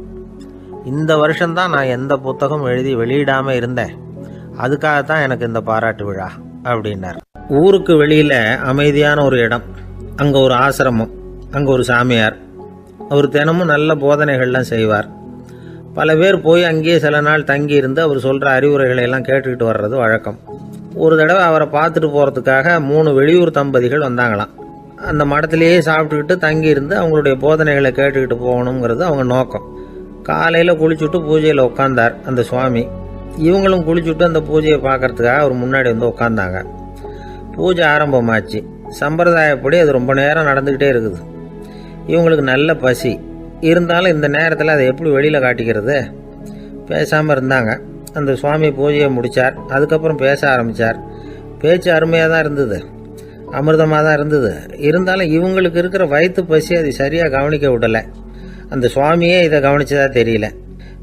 இவங்களுக்கு மனசுக்குள்ள ஒரு எண்ணம், உள்ளே சாப்பாடு தயாராகிட்டு இருக்கும் போல இருக்கு, இந்த பேச்சு முடிஞ்சது நம்மளை உள்ளே அழைச்சிட்டு போய் சாப்பாடு போடுவாங்கன்னு நினைக்கிறோம் அப்படின்னு இவங்களாம் நினச்சிக்கிட்டாங்க. ஆனால் சுவாமி இதை பற்றி எதுவுமே பேசலை, கண்டுக்கலை. ஒரு அம்மாவால் அதுக்கு மேலே சும்மா இருக்க முடியுமா? முடியல. சாப்பாட்டை கவனிக்கலாமா அப்படின்னு சொல்லி மெதுவாக ஆரம்பித்தாங்க. கவனிக்கலாமே அப்படின்னு உள்ளே அழைச்சிட்டு போனார் சுவாமி. இவங்க ரொம்ப அவசரமாக எழுந்திருச்சு உள்ளே ஓடினாங்க. அங்கே ஒரு மேஜை மேலே ஒரு கிண்ணம் மூடி இருந்தது. இதுதான் சாப்பாட்டு மேஜை போல இருக்கு, இங்கே சாப்பாடு வந்துடும் அப்படின்னு நினச்சாங்க. உடனே போய் சுற்றி உட்காந்துக்கிட்டாங்க. சுவாமி அந்த கிண்ணத்தை எடுத்து அந்த அம்மா கிட்ட கொடுத்தார். அவங்க அதை வாங்கி மூடியை திறந்து பார்க்குறாங்க. உள்ளே ஒரு சாவி இருக்குது. சரிதான், இது சமையலறை சாவி போல இருக்கு, அங்கே போய் அதை திறந்து சாப்பாட்டை நாமே எடுத்துக்கிட்டு வந்து இங்கே வச்சுக்கிட்டு சாப்பிடணும் போல இருக்கு அப்படின்னு நினச்சாங்க. சாவி இருக்கு இல்லையா, வாங்க பூட்டு நிறையா காட்டுறேன் அப்படின்னு சுவாமி அவங்கள அழைச்சிட்டு போனார், காட்டினார். இவங்க அந்த அறையை ரொம்ப அவளோடு திறந்தாங்க. உள்ளே பார்த்தா அங்கே அரிசி, பருப்பு, விதவிதமான காய்கறி எல்லாம் இருக்குது. சமையலுக்கு வேண்டிய மிளகாய், எண்ணெய், பால், தயிர், நெய் இப்படி எல்லாமே இருக்குது. அடுப்பு, விறகு, நெருப்பு போட்டி அது கூட அங்கே இருக்குது. சாப்பாடு தயாராக இருக்கும்னு நினச்சிக்கிட்டு போனால் இப்படி இருக்குதே அப்படின்னு சொல்லி அதை பார்த்ததும் ரொம்ப சோர்ந்து போட்டாங்க அவங்க. சுவாமி, என்ன இது சாப்பாடு இல்லையா அப்படின்னாங்க. அதுதான் சாப்பாட்டுக்கு வேண்டிய எல்லாம் இங்கே இருக்குதே, அடுப்பு மூட்டி நீங்கள் தான் அவங்கவுங்க ருசிக்கு தகுந்த மாதிரி சமைச்சிக்கணும். இந்த சன்னியாசிக்கு எப்படி சமைக்க தெரியும் அப்படின்னு கேட்டார் சுவாமி. சாப்பாடு தயாராக இருக்கும்னு நாங்கள் எதிர்பார்த்தோம் அப்படின்னாங்க. நீங்கள் இப்படி சொல்லுவீங்கன்னு நானும் எதிர்பார்த்தேன். இது வரைக்கும் நான் எவ்வளவோ தத்துவம்லாம் எடுத்து சொன்னேன். எல்லாத்தையும் விட இதுதான் அனுபவபூர்வமான தத்துவம். ஆண்டவன் வந்து நமக்கு நல்ல மனசை கொடுத்துருக்குறான், நல்ல வாய்ப்புகளையும் தந்திருக்கிறான், அதையெல்லாம் பயன்படுத்திக்கக்கூடிய மூளையையும் சிந்தனையையும் கொடுத்துருக்குறான். அதனால் அடுப்பை தான் நீங்கள் மூட்டணும், அடுப்பை வந்து நீங்கள் தான் மூட்டணும், உங்களுக்கு உகந்ததை நீங்கள் தான் சமைச்சு ருசித்து அனுபவிக்கணும். ஆண்டவனே அதை செஞ்சுக்கிட்டு இருக்க மாட்டான் அப்படின்னாராம் அந்த சுவாமி. நம்முடைய வாழ்க்கையில் பல நல்ல பலன்களை பெறறதுக்கு நாம தான் முயற்சி பண்ணணும். அதுக்குரிய சூழ்நிலையை தான் ஆண்டவன் கொடுப்பானே தவிர அதை விளக்கறதுக்காக தான் அந்த சுவாமி அப்படி செஞ்சு காட்டியிருக்கிறார். இது ஒரு பெரியவர் இப்படி ஒரு விளக்கம் கொடுத்தார். அதுக்கப்புறம் அந்த 3 தம்பதிகளும் தெளிவடைஞ்சுட்டாங்களாம். நாம் தெளிவடைகிறது எப்போங்கிறது தான் தெரியல அப்படின்னு பல பேர் இதை கேட்டுட்டு சொல்லிட்டு இருக்கிறாங்க. இந்த கதையை நம்முடைய நண்பர் ஒருத்தர்கிட்ட சொன்னேன். அந்த நண்பர் ரொம்ப சந்தோஷப்பட்டார். நீங்கள் சொல்கிறது கரெக்டு சார், ஆனால் நான் அதை விட ஒரு படி மேலே சார். எனக்கெல்லாம் அரிசி பருப்பு இருக்கிற ரூம் எதுன்னு கையை காட்டிட்டா போதும், உடனே கிண்ணத்துலேருந்து சாவியை எடுத்து கொடுக்கணுங்கிற அவசியம்லாம் இல்லை எனக்கு. அப்புறம் எப்படி ரூமை திறந்துருவீங்க அப்படின்னு கேட்டேன். பூட்டை உடைச்சி திறந்துருவேன், அதுதான் எனக்கு பழக்கம் அப்படிங்கிறார். ஒரு காலத்தில் பிரஷ்யா அப்படின்னு ஒரு தேசம் இருந்தது. இப்போ ஜெர்மனி இருக்குல்ல, இதோட பெரும்பகுதி ஒரு காலத்தில் பிரஷ்யாங்கிற பேரில் இருந்தது. அப்போ அதுக்கு அரசராக இருந்தவர் மகா ஃப்ரெடரிக், அதாவது ஃப்ரெடரிக் தி கிரேட் அப்படின்னு சொல்லுவாங்க. அந்த ராஜாவுக்கு ஒரு சந்தேகம். நாம் பல வகையான வரிகளை விதித்து வசூல் பண்ணுறோம், அப்படி பண்ணி வருமானம் குறைஞ்சிக்கிட்டே போகுதே, இதுக்கு என்ன காரணமாக இருக்கும்? இதுதான் அவருக்கு ஏற்பட்ட சந்தேகம். ஒரு சமயம் அந்த அரசர் தம்முடைய அமைச்சர்களையும் பிரபுக்களையும் தளபதிகளையும் கூப்பிட்டு ஒரு விருந்து வச்சார். விருந்து முடிஞ்சதும் அவங்கள பார்த்து இந்த சந்தேகத்தை கேட்டார். வரிகள் அதிகமாக விதித்து வருமானம் குறையறதுக்கு என்ன காரணம் அப்படின்னு கேட்டார். பல பேருக்கு இதுக்கு சரியாக பதில் சொல்ல தெரியல. அனுபவசாலியான ஒரு தளபதி எழுந்திருச்சார். அரசே, அது எப்படிங்கிறத இப்போ உங்களுக்கு காட்டுறேன்னார். உடனே ஒரு பெரிய பனிக்கட்டி ஒன்றை தன்னுடைய கையில் எடுத்தார். அதை அப்படியும் எப்படியும் திருப்பி பார்த்தார். அப்புறம் அடுத்தவர்கிட்ட கொடுத்தார். அவரும் அதை அப்படியும் இப்படியும் திருப்பி பார்த்துட்டு அடுத்தபடியாக இருந்தவர்கிட்ட கொடுத்தார். இப்படியே இதை ஒவ்வொருத்தராக பார்த்துட்டு ஒவ்வொரு கையாக மாறி கடைசியில் மன்னர் கைக்கு போய் சேர்ந்தது. மன்னர் கைக்கு அந்த பனிக்கட்டி போய் சேர்ந்தப்போ அது கொஞ்சம் கொஞ்சமாக உருகி ஒரு பட்டாணி கடலை சைஸுக்கு ஆயிட்டுது. மன்னர் யோசனை பண்ணார், வரி அதிகமாக போட்டாலும் வந்து சேர்றது குறைவாக இருக்கிறதுக்கு என்ன காரணம் அப்படிங்கிறது அவருக்கு புரிஞ்சு போச்சு. காலம்தான் மாறிட்டு இருக்கே தவிர இந்த கையூட்டு வாங்குற பழக்கம் மாறினதாக தெரியல. இன்னொரு ராஜா இருந்தார். அவர் தன்னுடைய ராஜாங்கத்தில் லஞ்ச ஊழலே சுத்தமாக இருக்கக்கூடாது அப்படின்னு நினச்சார். அவர்கிட்ட பல்வேறு துறைகளுக்கும் பொறுப்பாக இருந்த பல பேரும் ரொம்ப சுத்தமாகவும் நேர்மையாகவும் இருந்தாங்க. ஒரே ஒருத்தர் மட்டும் எல்லார்கிட்டையும் லஞ்சம் வாங்கிட்டே இருந்தார். அவரை வேறு துறைகளுக்கு மாற்றி பார்த்தாரு. அந்த ராஜா என்னென்னமோ பண்ணி பார்க்குறாரு. எந்த வேலையை கொடுத்தாலும் அதுலேயும் லஞ்சம் வாங்கிறதுக்கு ஒரு வழியை உண்டு பண்ணிக்குவார் அந்த ஆள். ராஜாவுக்கு இது ஒரு பெரிய தலைவலியாக போட்டுது. இவர் என்ன பண்ணுறது, இவருக்கு என்ன வேலையை கொடுக்கறது, கொஞ்சம் கூட லஞ்சம் வாங்கிறதுக்கு சான்ஸே இல்லாத ஒரு வேலையை கொடுக்கணும் அப்படின்னு திட்டம் போட்டார். ஒரு நாள் அவருக்கு அந்த உத்தரவும் போட்டுட்டார். அதாவது அவருக்கு என்ன வேலைன்னா, கடற்கரையில் தான் அவருக்கு ஆஃபீஸ், அங்கேயே இருந்துக்க வேண்டியது. தினமும் எத்தனை கடல் அலை கரையில் வந்து மோதுது அப்படிங்கிறத கணக்கெடுத்து ராஜாவுக்கு தெரிவிக்க வேண்டியது. இதுதான் அவருக்கு வேலை. பேசாமல் அலையை எண்ணிட்டு உட்காந்துருக்கிட்டோம், அப்போவாவது அவர் லஞ்சம் வாங்குகிற சந்தர்ப்பம் இல்லாமல் போயிடும் அவருக்கு அப்படின்னு நினச்சார் ராஜா. இந்த ஆள் கடற்கரைக்கு போய் டியூட்டியில் ஜாயின் பண்ணிட்டார். ஒரே மாதத்தில் அங்கே சொந்தமாக ஒரு பிரம்மாண்டமான மாளிகை கட்டி விட்டார். ராஜாவுக்கு இது பெரிய ஆச்சரியமாக போச்சு. அலையை என்ற வேலையில் அந்த ஆள் எப்படி பணம் சம்பாதிச்சார் அப்படின்னு விசாரித்து பார்த்தார் அக்கம் பக்கத்தில். அந்த ஆள் என்ன பண்ணியிருக்கிறாருன்னா, கடற்கரையில் போய் பொறுப்பை ஏற்றுக்கிட்ட உடனே அங்கே இருந்த மீனவர்கள்கிட்ட எல்லாம் இந்த கரையில் வந்து ஒரு நாளில் வந்து மோதுற அலைகள் எத்தனை அப்படின்னு கேட்டிருக்காரு. அது எப்படிங்க தெரியும்னு இருக்காங்க அவங்க. தினமும் அந்த எண்ணிக்கை தெரியணும். நம்ம ராஜாவுக்கு தினமும் அறிக்கை அனுப்பணும், டெய்லி ரிப்போர்ட்டு. தவறுனா நீங்கள் இந்த கடலில் போய் மீன் பிடிக்கிறதுக்கு ராஜாவோட அனுமதி கிடைக்காது அப்படின்ட்டுருக்காரு. உடனே மீனவர்களும் பயந்து போட்டாங்க. கடலுக்கு போகிறதுக்கு அனுமதி இல்லைன்னா பட்டினி கிடக்கிறது மாதிரி ஆகிடுமே. மெதுவாக அந்த ஆளுகிட்ட போனாங்க, காதோட காதாக சொன்னாங்க, ஐயா, எங்களால் வந்து கடல் அலையை வந்து எண்ண முடியாது. தினமும் எங்களால் முடிஞ்சதை உங்களுக்கு பணமாக கொடுத்துட்றோம். நீங்கள் தான் ராஜா கிட்ட சிபாரிசு பண்ணி நாங்கள் தொடர்ந்து மீன் பிடிக்கிறதுக்கு அனுமதி வாங்கி கொடுக்கணும் அப்படின்னு வேண்டிக்கிட்டாங்க. பணம் தினமும் வந்து சேர ஆரம்பிச்சுட்டுது. பதவியில் மற்ற பதவியோட இந்த பதவி எவ்வளவோ மேல் அப்படின்னு நினச்சிட்டான் அந்த ஆள். அது மட்டும் இல்லை, தயவு பண்ணி என்னை இந்த இடத்த விட்டு மாற்றி விடாதீங்க சார் அப்படின்னு வேற கேட்க ஆரம்பிச்சிட்டானா. கிபி 1078 வருஷம் மார்ச் மாதம் 19ஆம் தேதி திங்கட்கிழமை அதிகாலை நேரம் ஒரு குழந்தை பிறந்தது. எங்க தெரியுமா? காஸ்பியன் கடலுக்கு தெற்கே பாரசீக மொழி வழங்கிய தபரிஸ்தான் மாநிலத்துல ஜீலான்கிற புனித நகர், அதோட புறநகர் பகுதியில் உள்ள நீப்புங்கிற ஊர்ல தான் அந்த குழந்தை பிறந்தது. அந்த இடம் இப்போ ரஷ்யாவில் இருக்கு. அந்த குழந்தை யாருன்னு நினைக்கிறீங்க? அதுதான் முஹித்தீன் பெருமான், ஆன்மீக சாதனைகள் புரிந்த மகான் முஹித்தீன் ஆண்டகை. தன்னுடைய 18வது வயசுல உயர்கல்விக்காக ஜீலான் நகரத்தை விட்டு பகுதாத் நகரத்துக்கு புறப்பட்டு போறார். இளம் பிராயம் தானே, அதனால துணைக்கு ஒரு வர்த்தக கூட்டத்தோட சேர்ந்து போயிட்டு இருக்கிறார். ரொம்ப தூரம் போகணும். ஒவ்வொரு இடமா தங்கி தங்கி போயிட்டு இருக்கிறாங்க. ஒரு இடத்துல ஒரு கொள்ளை கூட்டம் பயங்கரமான ஆயுதங்களோட அவங்கள வழிமறிச்சுட்டுது. அந்த வர்த்தக கூட்டம் வச்சிருந்த பொருள்களை எல்லாம் அவங்க பறிச்சு விடுறாங்க. இவங்களும் பயந்துகிட்டு இருந்தது எல்லாத்தையும் அவங்க கிட்ட கொடுத்துடுறாங்க. முஹைத்தீன் ஆண்டகை மட்டும் இதையெல்லாம் பார்த்துக்கிட்டு தனியா ஒதுங்கி நிக்கிறார். ஒரு 18 வயசு பையன் மட்டும் இப்படி தனியா அநாத சிறுவன் மாதிரி நின்றுட்டு இருக்கிறத அந்த கொள்ளை கூட்டத்தில் இருந்த ஒருத்தன் பாக்குறான். கிட்ட நெருங்கி வர்றான். அலட்சியமாவும் கிண்டலாவும் உங்ககிட்ட ஏதாவது இருக்குதா அப்படின்னு கேக்குறான். இவங்கிட்ட என்ன இருக்க போகுது அப்படிங்கிற நம்பிக்கையில அவன் அப்படி கேக்குறான். உடனே இவரு இருக்குதே, என்கிட்ட 40 தீனார் இருக்கு அப்படிங்கிறார். இப்படி சொல்லியும் அந்த கொள்ளைக்காரனுக்கு நம்பிக்கை வரல. என்னிடம் விளையாடாத, பொய் சொல்லாத, உண்மையை சொல்லு அப்படிங்கிறான் அவன். உண்மையைத்தான் சொல்றேன், என்கிட்ட 40 தீனார் இருக்கு அப்படிங்கிறார் இவர். எங்க வச்சிருக்கிற அப்படின்னு கேக்குறான்.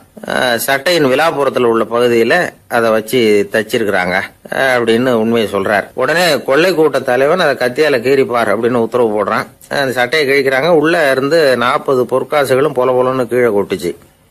அதை பார்த்த உடனே அந்த கொள்ளை கூட்ட தலைவன் மலைச்சு போய் நின்னுட்டான். காசை பார்த்துட்டு அவன் மலைச்சு போகல. பொய் பேசாத அந்த பையனோட நேர்மையை பார்த்துட்டு அவன் அப்படி நின்னான். மெதுவா அந்த பையன் கிட்ட வந்தான். ஏன்பா, நீ என்ன பணக்கார குடும்பமா அப்படின்னு கேட்டான். அப்படிலாம் இல்ல, எனக்கு அப்பா இல்ல, அம்மா மட்டும்தான் உண்டு. எங்க அப்பா எனக்குன்னு விட்டு போன சொத்தே இந்த 40 தீனார் தான் அப்படின்னாரு இவர். அப்படி இருந்துமா உண்மை பேசணும்னு ஆசைப்பட்டேன். என்கிட்ட ஒண்ணும் இல்லைன்னு ஒரு வார்த்தை சொன்ன உன்னை விட்டுருப்போமே அப்படின்னா அவன். அப்படி இல்லைங்க, நான் இறைவன் திருநாமத்தை அறியக்கூடிய கல்வி ஞானத்துக்காக இப்ப போயிட்டு இருக்கிறேன். இறைவன் திருநாமத்தை உச்சரிக்க வேண்டிய நாவால பொய் பேசக்கூடாதுன்னு எங்க அம்மா சொல்லியிருக்கிறாங்க. அதனால நான் எப்பவுமே பொய் சொல்ல மாட்டேன் அப்படின்னு என்னுடைய தாய்க்கு வாக்கு கொடுத்திருக்கிறேன் அப்படின்னார் அவர். முஹைத்தீன் பெருமான் வார்த்தைகளை கேட்ட அந்த கொள்ளையர்கள் மனம் திருந்தி நல்லவங்களா ஆயிடுறாங்க. அந்த கொள்ளையர் தலைவன் பிற்காலத்துல ஒரு பெரிய மகான் ஆயிடுறார். பெரியவர்கள் வாழ்க்கையில நடக்கிற இது மாதிரி சம்பவங்கள் தான் நாம நல்ல விதமா வாழறதுக்கு துணையா இருக்கும். அந்த காலத்துல கொள்ளையர்களே பெரியவங்க செயலை பார்த்து மனம் திருந்தி இருக்கிறாங்க. இந்த காலத்துல யார் இப்படி இருக்கிறா? இந்த காலத்துல மகான் ஒருத்தரை பார்த்தேன், எனக்கு வேண்டியப்பட்ட மகான். ஏங்க, நீங்களும் மகான் ஆகிறதுக்கு முன்னாடி கொள்ளை அடிச்சுட்டு இருந்தீங்களா அப்படின்னு கேட்டேன். அவர் மெதுவா கண்ணை திறந்து என்ன நிமிந்து பார்த்தார். அப்படி இல்லப்பா, நான் கொள்ளை அடிக்கிறதுக்காகத்தான் மகானாவே ஆகி இருக்கிறேன் அப்படின்னு சொல்லிவிட்டு மறுபடியும் கண்ணை மூடிட்டார். 21ஆம் வருஷம் செப்டம்பர் மாசம் 22ஆம் தேதி மதுரை மேலமாசி வீதியில உள்ள ஒரு வீடு. அங்க அன்னைக்கு நடந்த ஒரு அற்புத நிகழ்ச்சி பின்னாடி உலக மக்களை எல்லாம் ஆச்சரியப்பட வச்சது. இந்திய வரலாற்றிலேயே அது ஒரு முக்கியமான நிகழ்ச்சி. உலக மக்கள் கவனமெல்லாம் காந்திஜியின் பக்கம் திரும்புறதுக்கு காரணமா இருந்த நிகழ்ச்சி அது. கதர் துணி பிரச்சாரத்துக்காக காந்திஜி மதுரைக்கு வந்திருந்தார். சென்னை துணி வணிகர் சங்கத்தின் துணைத் தலைவர் ஒருத்தர் இருந்தார், ராம்ஜி கல்யாண் சேட்ஜி. அவருடைய வீடு மதுரை மேலமாசி வீதியில் இருந்தது. அந்த வீட்டில் தான் காந்திஜி தங்கியிருந்தார். அப்போது வயலுக்கு போகிற உழவர்கள்லாம் சின்ன சின்ன துண்டை இடுப்பில் கட்டிக்கிட்டு கலப்பையை தூக்கிக்கிட்டு தெருவில் நடந்து போகிறத கவனிச்சார். ஏற்கனவே சேலத்துக்கு தெற்க பல பகுதிகளில் ஆண்களும் பெண்களும் அறகுறை ஆடைகளோட உழைச்சிக்கிட்டு இருக்கிறத கண்ணால் கண்டிருக்கிறார் அவர். இந்தியரின் சராசரி உடை இவ்வளவு தான் அப்படிங்கிறத புரிஞ்சுக்கிட்டார். மனசை என்னவோ பண்ணியிருக்குது. ராத்திரி பூரா அதை பற்றியே யோசனை. 22/9/21 வியாழக்கிழமை காலையில் காந்திஜி எழுந்திருக்கிறார். அவர் கூட தங்கியிருந்தவங்களையெல்லாம் பார்த்து சொன்னார், இன்னையிலிருந்து அறையில் முழு அகலத்துண்டு தான் கட்டுவேன். குளிர் அதிகமாக உள்ள காலங்களில் மட்டும் போர்வை ஒன்றும் உபயோகப்படுத்துவேன். மற்றபடி மேலங்கியோ குல்லாவோ எதுவும் போட்டுக்க மாட்டேன். தற்காலிகமாக இந்த ஏற்பாட்டை 1 மாதத்துக்கு ஏற்றுக்குவேன். அதுக்கு பிறகு உசிதம் போல எண்ணி பார்த்து முடிவு பண்ணுவேன் அப்படின்னார். அவருடைய குரல் உறுதியாக இருந்துதான். உடனே செயலில் இறங்கினார். தம்முடைய 10 முழ வேட்டி, மேலங்கி, உள் சட்டை, குல்லா எல்லாத்தையும் களைஞ்சார். வேட்டியிலிருந்து ஒரு 4 முழ துணியை எடுத்துக்கிட்டார். இதுக்கு உதவி செஞ்சவர் அன்னைக்கு விருதுநகரில் பிரபல தொண்டராக இருந்த பழனிக்குமார பிள்ளை. வெட்டி எடுத்த துண்டை நீள வாக்கில் ரெட்டையாக மடித்தார். அதை இடுப்பில் துண்டு மாதிரி கட்டிக்கிட்டார். தலையில் சின்ன உச்சி குடுமி, அறையில் சின்ன துண்டு. அண்ணல் காந்தி ஆண்டி கோலத்தில் காட்சி அளிக்கிறார். கூட இருந்தவங்கள பார்த்து காரைக்குடிக்கு புறப்படலாமே அப்படின்னார். அவர் நண்பர்களும் சீடர்களும் திகைச்சு போய் நிற்கிறாங்க. இந்த விரதம் நிரந்தரமாக ஆயிடுமோங்கிற பயம் அவங்களுக்கு. எப்படியோ இந்த விவரம் ராஜாஜிக்கும் அன்னைக்கு பிரபலமாக விளங்கின தேசபக்தர் டாக்டர் TSS ராஜனுக்கும் எட்டுச்சு. உடனே 2 பேரும் ஓடி வந்தாங்க. வேண்டாமே இந்த கோலம் அப்படின்னாங்க. காந்திஜி தன்னுடைய முடிவில் உறுதியாக இருந்தார். ராஜாஜி என்னென்னமோ வாதமெல்லாம் பண்ணி பார்த்தார். உங்களுடைய வாதத்துக்கு என்னால் பதில் சொல்ல முடியல, இருந்தாலும் நான் செய்கிறது தான் சரிங்கிறதுல எனக்கு சந்தேகம் இல்லை. இன்றைக்கி அதிகாலை 3 மணி இருக்கும். நான் ஓரளவு விழிச்சுக்கிட்டேன். அதாவது உறக்கமும் விழிப்புமா இருந்த நிலையில் எனக்கு இந்த எண்ணம் உண்டாச்சு. இது என்னுடைய அந்தராத்மாவின் ஆணை, அதை என்னால் மீற முடியாது அப்படின்னு சொல்லிவிட்டாராம் காந்திஜி. கதர் பிரச்சாரத்துக்காக காரைக்குடிக்கு கிளம்பினார். வாசலில் 4 மோட்டார் வண்டிகள் காத்துக்கிட்டு இருந்தது. வீதியில் 2 பக்கமும் ஜனங்கள். காந்திஜி இடுப்பு துணியோடு மோட்டார் வண்டியில் ஏறினார். நண்பர்களும் சீடர்களும் மக்களும் உடல் சிலிர்க்க அந்த காட்சியை பார்க்குறாங்க. மோட்டார் வண்டி நகர ஆரம்பிக்குது. எப்பேற்பட்ட காட்சி அது! சுக்கநாத பெருமானியே கூலி ஆளாக்கிய மண், அப்படி ஆக்கி மண் சுமக்க வச்ச மதுரை இல்லையா, அந்த மதுரை தான் காந்திஜி துறவி கோலம் கொள்றதுக்கும் காரணமாக இருந்திருக்குது. இது இன்னைக்கு எத்தனை பேருக்கு தெரியும்? ஒரு தடவை காந்திஜி நேருவும் சுற்றுப்பயணம் செஞ்சாங்களாம்.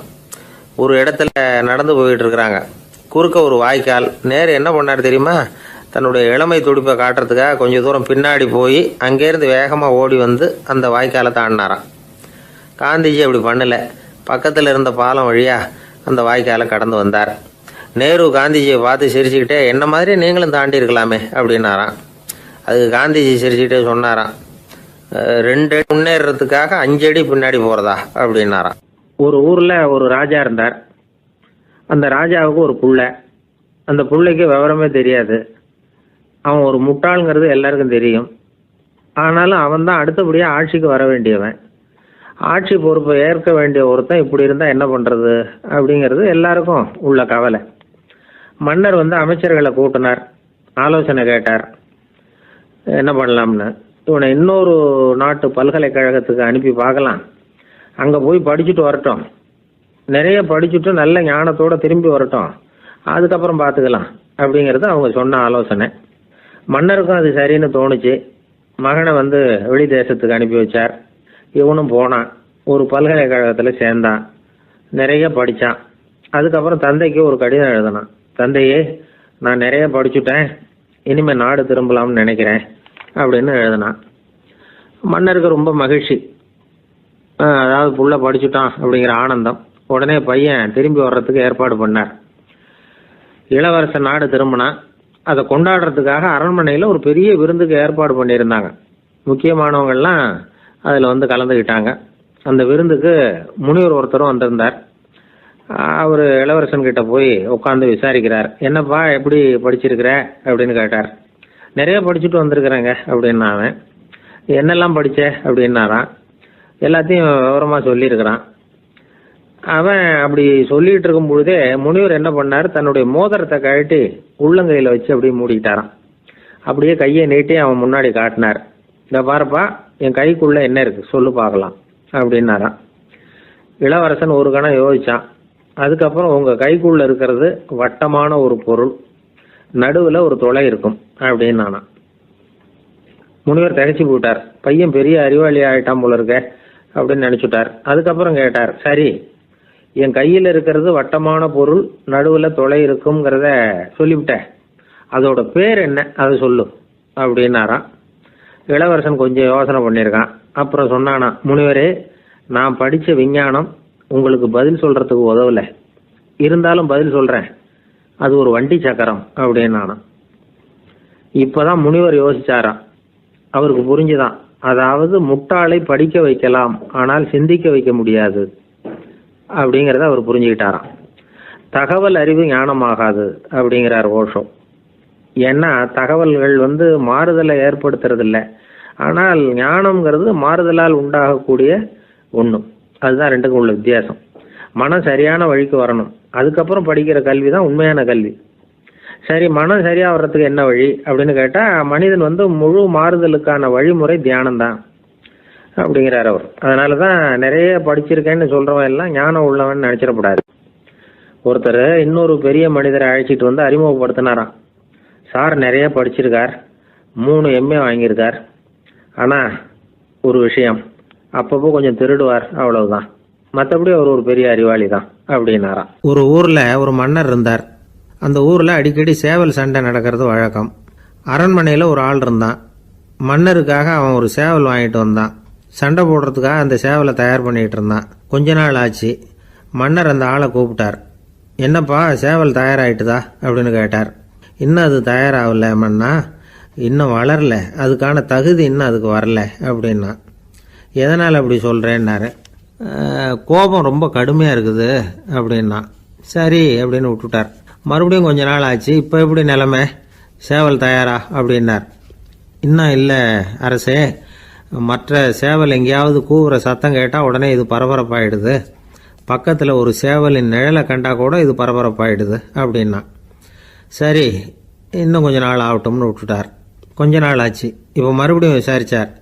இன்னும் நம்ம சேவலுக்கு அந்த தகுதி வரலமன்னா, போராட்ட உணர்வு அதுக்கு இன்னும் இருந்துக்கிட்டு தான் இருக்குது, உள்ளே மெதுவாக தான் எரிய ஆரம்பிச்சிருக்குது போராட்ட உணர்வு, அப்படி இருக்கக்கூடாது, அது பற்றி எரிய வேண்டாமா அப்படின்னா. இன்னும் கொஞ்ச நாள் ஆச்சு. இப்போ எப்படின்னு கேட்டார்.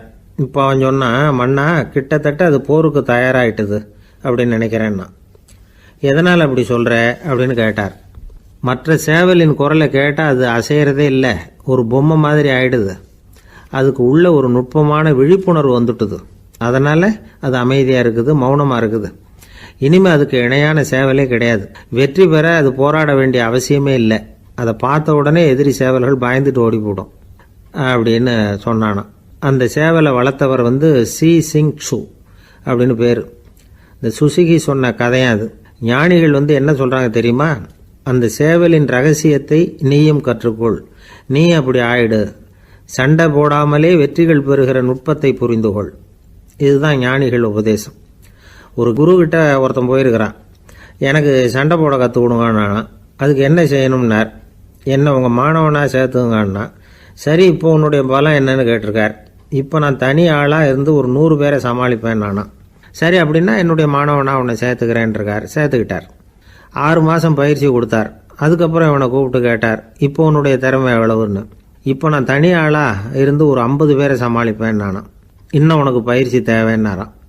தொடர்ந்து சில நுட்பங்களை எல்லாம் சொல்லி கொடுத்துருக்கிறார். 1 வருஷம் ஆச்சு. எல்லாத்தையும் கற்றுக் கொடுத்துட்டார். அப்புறம் கூப்பிட்டு கேட்டார், இப்போ உன்னுடைய திறமை எப்படிப்பா, எதிரிகள் எத்தனை பேரை உன்னால் சமாளிக்க முடியும்னாராம். அவன் சொன்னான், ஐயா எதிரிகளின் பலம் என்னங்கிறத புரிஞ்சிக்காம அதை நான் சொல்ல முடியாதுன்னு நானும். இனிமேல் உனக்கு பயிற்சி தேவையில்லை, போயிட்டு வான்னு அனுப்பி வச்சுட்டாரான். ஒரு உண்மையை நாம் புரிஞ்சுக்கணும். அதாவது அடிக்கிறதுக்கு நமக்கு துணிச்சல் தேவையில்லை, அடிக்காமல் இருக்கிறதுக்கு தான் துணிச்சல் தேவை. அடித்தா திருப்பி அடிக்கிறவன் மன உறுதி உள்ளவன் இல்லை, அடித்தா திருப்பி அடிக்காமல் இருக்கிறான் பாருங்க, அவன் தான் மன உறுதி உள்ளவன். ஒருத்தன் தலை திரிக்க வேகமாக ஓடிக்கிட்டு இருந்தான். நான் எங்கடா ஓடுற அப்படின்னா, எதுக்கு வந்தவன், ஒரு சண்டையை நிறுத்தத்தான் இப்படி ஓடுறேன் அப்படின்ட்டுருக்கான். யாருக்கும் சண்டை, எனக்கும் இன்னொரு ஆளுக்கும் சண்டை அப்படின்னு நான். அவன் எது ரொம்பவும் கஷ்டமான காரியம் அப்படின்னு கேட்டார் ஒருத்தர். ஒருத்தருக்கு ஒருத்தர் சண்டை போடாமல் இருக்கிறது தான் ரொம்ப கஷ்டமான காரியம் அப்படின்னு தோணுது. ஒரு நாட்டுக்கும் இன்னொரு நாட்டுக்கும் சண்டை, நாட்டுக்குள்ளேயே ஒரு குரூப்புக்கும் இன்னொரு குரூப்புக்கும் சண்டை. ஏன் சண்டை போட்டுக்கிறீங்கன்னு கேட்டு பாருங்கள். நாங்கள் சமாதானத்துக்காக தான் சண்டை போட்டுக்கிறோம் அப்படிம்பாங்க. வாழறதுக்காக பிறந்த மனுஷன் லட்சியத்துக்காக உயிரை விட தயார் அப்படின்னு சொல்லிகிட்டு இருப்பான். அப்படி உயிரை விடுறவங்கள நாமளும் பாராட்டுவோம். ஆனால் ஒன்றுமில்லாத விஷயங்களுக்கெல்லாம் சண்டை போடுறவங்களெல்லாம், அப்படிப்பட்டவங்களையும் சரி உயிரை விடுறவங்களையும் சரி என்னென்னு சொல்கிறது, யுத்தங்களாலேயும் சண்டைகளாலேயும் நாம் அடையிறது என்னங்கிறது ஒரு பக்கம் இருக்கட்டும், இழக்கிறது என்ன தெரியுமா, ஏராளமான உயிர்கள். ரத்தம் சிந்துறதுக்கு நான் தயார் அப்படின்னு மார்தட்டி சொல்லலாம். ஆனால் ரத்தம் சிந்தினா உயிர் காத்துக்கிட்டு இருக்க தயார் இல்லை. அதாவது உயிர் நமக்காக காத்துக்கிட்டு இருக்க தயார் இல்லை. இழக்கிற ரத்தத்தை ஈடுகட்டினா தான் உயிரை காப்பாற்ற முடியும். அதனால் இது சம்மந்தமாக ஆராய்ச்சி செய்கிற கட்டாயம் ஏற்பட்டு போச்சு. அதோட விளைவாக புதுசாக ஒன்றை கண்டுபிடிச்சிருக்கிறாங்க. அதுதான் செயற்கை இரத்த பொடி. இப்போ இந்த திடீர் சாம்பார் பொடி, திடீர் ரசப்பொடி, திடீர் காப்பி பொடி இப்படிலாம் சொல்கிறோம்ல, அது மாதிரி இது திடீர் இரத்த பொடி. இஸ்ரேல் ஒரு சின்ன நாடு, மக்கள் தொகை குறைச்சல், அதோட போர்கள் வேறு. அதனால் காயம்பட்டவங்களை காப்பாற்றியே தீர வேண்டிய கட்டாயம். காப்பாற்றணும்னா ரத்த இழப்பை தடுக்கணும். அப்படின்னா உடனடியாக புது ரத்தம் செலுத்தி ஆகணும். திடீர்னு ரத்தம் வேணும்னா எங்கே போகிறது? அதுவும் கிடைக்கிற ரத்தம் சேர்கிற குரூப்பாக இருக்கணும். ஒரு வேடிக்கை பார்த்தீங்களா, நான் வேறு குரூப்பு நீ வேறு குரூப்புன்னு இவன் சண்டை போடுறான். இதில் அடிபட்டவனுக்கு ரத்தம் கொடுக்க போனால் அதுலேயும் அது வேறு குரூப்பாக இருக்குது. அது ரத்தமும் வேறு வேறு குரூப்புன்னு சொல்லிகிட்டு இருக்குது. எந்த குரூப்பு ரத்தம் வேணும், அது உடனடியாக கிடைக்கலன்னா என்ன பண்ணுறது? இப்படிப்பட்ட கஷ்டம்லாம் நமக்கு வந்துடுது. இதுக்காக தான் விஞ்ஞானிகள் இந்த ரத்த பொடியை கண்டுபிடிச்சிருக்கிறாங்க. அதாவது ஒரு ஆள் அடிபட்டு போட்டான்னு வச்சுங்களேன், அவனுக்கு ரத்தம் கிடைக்கல, உடனே என்ன பண்ணலாம்? இந்த சுத்தப்படுத்தப்பட்ட தண்ணீரை கொஞ்சம் எடுத்துக்க வேண்டியது, அதில் இந்த ரத்த பொடியை கரைக்க வேண்டியது. இப்போ இந்த செயற்கை ரத்தம் வந்து தயாராகிட்டுது. இதை அந்த ஆள் உடம்புல ஏற்றி விட்டுற வேண்டியது. இயற்கையாக நம்ம உடம்பில் இருக்கிற ரத்தம் என்னென்ன வேலை செய்யுதோ அதே வேலையை இதுவும் செய்யும். அதாவது ஆக்சிஜனை உடம்புல எல்லா இடத்துக்கும் எடுத்துகிட்டு போகுது. அந்த வேலையை இந்த செயற்கை ரத்தமும் செஞ்சுடுது. ஆனால் ஒரு விஷயம், இந்த செயற்கை ரத்தம் ஒரு அவசரத்துக்கு தான் உபயோகப்படுத்தலாம், ஒரு முதல் உதவி மாதிரி. அதை அப்படியே நிரந்தரமாக விட்டுற முடியாது. பின்னாடி வந்து தேவையான குரூப்பு உண்மையான ரத்தம் கிடைச்ச உடனே அதை செலுத்திக்கணும். உண்மையான ரத்தத்தை 20லேருந்து 40 நாள் வரைக்கும் தான் பாதுகாக்க முடியும். அதுவும் குளிர்பதன பெட்டியில். அதுக்குள்ளே உபயோகப்படுத்தலைன்னா அது வீணாக போயிடும். இந்த ரத்த பொடி அப்படி இல்லை, எவ்வளோ நாள் வேணும்னாலும் அப்படியே வச்சுருக்கலாம், குளிர்பதன பெட்டியும் தேவையில்லை. ஆனால் ஒன்று, இது தண்ணியில் கலந்து செயற்கை ரத்தமாக ஆக்கிவிட்டா அதோட வலு 72 மணி நேரம் தான், அதாவது 3 நாள். அதுக்குள்ளே அந்த ஆசாமியை எங்கேயாவது ஆஸ்பத்திரிக்கு தூக்கிட்டு போய் உண்மையான ரத்தத்தை கொடுத்துடணும். சண்டையில் அடிபடுறவங்க, சாலை விபத்தில் அடிபடுறவங்க, இவங்களுக்கெல்லாம் அவசரத்துக்கு கை கொடுத்து உதவுறது இந்த செயற்கை ரத்த பொடி. அதுக்கப்புறம் நாம் கொடுக்குற ரத்தம் தான் அவங்கள காப்பாற்றணும். இன்றைக்கி வந்து ரத்தத்தை தானமாக கொடுக்க தயாராக இருக்கிற நல்ல உள்ளங்கள் ஏராளம். எவ்வளவு ஆக்சிடெண்ட்டு, ஆப்ரேஷன், இதில் சம்மந்தப்பட்டவங்களை வந்து காப்பாற்றுறது நாம் தானமாக கொடுக்குற ரத்தம் தானே. ஒரு ஆக்சிடெண்ட்டு, ஒரு ஸ்கூட்டர் ஒரு ஆள் மேலே மோதி விட்டுது, பார்த்து வரக்கூடாதா அப்படின்னா அந்த ஆள், நீ தான் பார்த்து நடக்கணும், ஏன்னா 20 வருஷமாக நான் அந்த ஸ்கூட்டரை ஓட்டிகிட்டு இருக்கிறேன் அப்படின்னானா இவன். இதுக்கு அவன் சொன்னானா, நீ தான் பார்த்து ஓட்டணும், ஏன்னா 40 வருஷமாக நான் இப்படி நடந்துக்கிட்டு இருக்கிறேன் அப்படின்னானா. ஒருத்தர் அவசரமாக போய்கிட்டு இருந்தார். எங்கே போய்கிட்டு இருக்கீங்க அப்படின்னு கேட்டார் ஒரு பெரியவர். கடைக்கு போகிறேன் சார், சாமான் வாங்கிறதுக்கு அப்படின்னார். அங்கே போகிறதுக்கு முன்னாடி தெரிஞ்சிக்க வேண்டியதெல்லாம் தெரிஞ்சுக்கிட்டீங்களா அப்படின்னு கேட்டார் பெரியவர். கடைக்கு போய் காசை கொடுத்து ஒரு பொருளை வாங்கிட்டு வரப்போகிறோம், இதில் தெரிஞ்சிக்க வேண்டியது என்ன இருக்குது அப்படின்னார் அலட்சியமாக. இப்போ அந்த பெரியவர் பேச ஆரம்பித்தார். இந்த உலகத்தில் எந்த ஒரு செயலில் இறங்குறப்பவும் நாம் நல்லா ஆலோசனை பண்ண வேண்டிய விஷயம் 5 அப்படின்னார். உதாரணமாக, ஒருத்தன் கடைக்கு போய் ஏதோ ஒரு பொருளை வாங்கிட்டு வர போகிறான்னு வச்சுக்கோங்களேன். அப்போ கூட அவன் வந்து 5 விஷயங்களை பற்றி தெரிஞ்சுக்க வேண்டியிருக்குது அப்படிங்கிறார் அவர். முதல்ல அந்த பொருள் எப்படிப்பட்டது அப்படிங்கிறத தெரிஞ்சுக்கணும். 2வதாக தன்னை பற்றியும் தெரிஞ்சுக்கணும். அப்போ தான் அந்த பொருள் தனக்கு தேவையா இல்லையா அப்படிங்கிறத புரிஞ்சுக்க முடியும். 3வதாக தெரிஞ்சுக்க வேண்டியது ஒன்று இருக்குது. அது என்னன்னா, அந்த பொருளை அடையறதுக்கு வழி என்ன அப்படிங்கிறது தெரிஞ்சுக்கணும். அதாவது எவ்வளவு பணம் கொடுத்தா அது கிடைக்கும், இது மாதிரியான விஷயங்கள். 4வதாக அந்த பொருளை அடையிறது மூலமாக நாம் அடையக்கூடிய பயன் என்ன அப்படிங்கிறதையும் உணரணும். 5வது, அந்த பொருளை அடையிறதுல இருக்கக்கூடிய தடை எது அப்படிங்கிறதையும் நாம் தெரிஞ்சுக்கணும்.